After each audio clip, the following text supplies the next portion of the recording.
नमस्कार, radio money 9 पर आपका बहुत बहुत स्वागत है। मैं हूं आपके साथ अभिषेक गुप्ता और आप सुन रहे हैं हमारा वीकली पॉडकास्ट प्रॉपर्टी वाला। संदीप एक रियल एस्टेट एजेंट हैं। मार्केट को बेहतर समझने के लिए संदीप रियल एस्टेट से जुड़े सेमिनार में हिस्सा लेते रहते हैं। रोज अखबार पढ़ने के अलावा वो रियल एस्टेट से जुड़ी रिपोर्ट्स भी पढ़ते हैं। हाल ही में उनके यहाँ रियल एस्टेट कंसल्टेंसी CBRI की एक रिपोर्ट आई।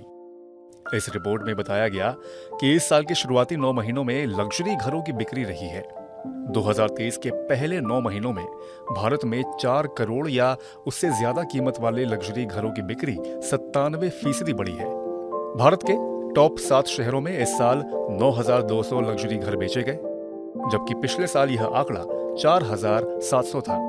रिपोर्ट में कहा गया कि दिल्ली, NCR, मुंबई और हैदराबाद बिक्री पर हावी होने वाले टॉप 3 बाजारों के रूप में उभरे हैं, जो टॉप 7 शहरों में कुल लग्जरी आवास बिक्री का लगभग 90% है।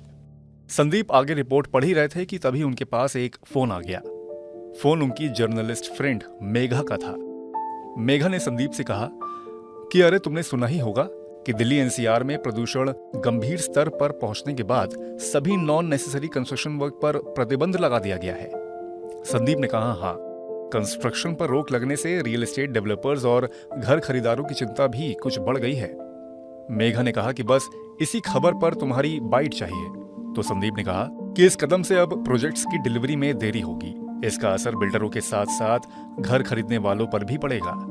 कंस्ट्रक्शन पर 1 महीने का प्रतिबंध लगने से औसतन एक प्रोजेक्ट में कम से कम 2 से 3 महीने की देरी होगी। इससे प्रोजेक्ट्स की लागत भी बढ़ सकती है। संदीप ने बदले में मेघा से भी एक सवाल पूछा कि अरे, ये RWA सोसाइटी और GST बिल से जुड़ी क्या खबर है। तो मेघा ने इस पर बताया कि दरअसल अपार्टमेंट्स और RWA सोसाइटी में रहने वालों को बिजली बिल पर GST देना पड़ सकता है। रेसिडेंशियल सोसाइटी में रहने वाले लोगों से अगर रियल एस्टेट कंपनियां और रेसिडेंस वेलफेयर एसोसिएशन बिजली की निर्धारित दरों से ऊंचा शुल्क वसूलते हैं तो उन्हें बिजली बिल पर 18% की दर से GST देना होगा। इसको लेकर CBIC ने एक नोटिफिकेशन भी जारी किया है। इसमें रियल एस्टेट कंपनियां, शॉपिंग मॉल और एयरपोर्ट ऑपरेटर्स ने अपने परिसर में मौजूद किराएदारों से वसूले जाने वाले बिजली बिल पर GST लगाने को लेकर स्थिति स्पष्ट की है।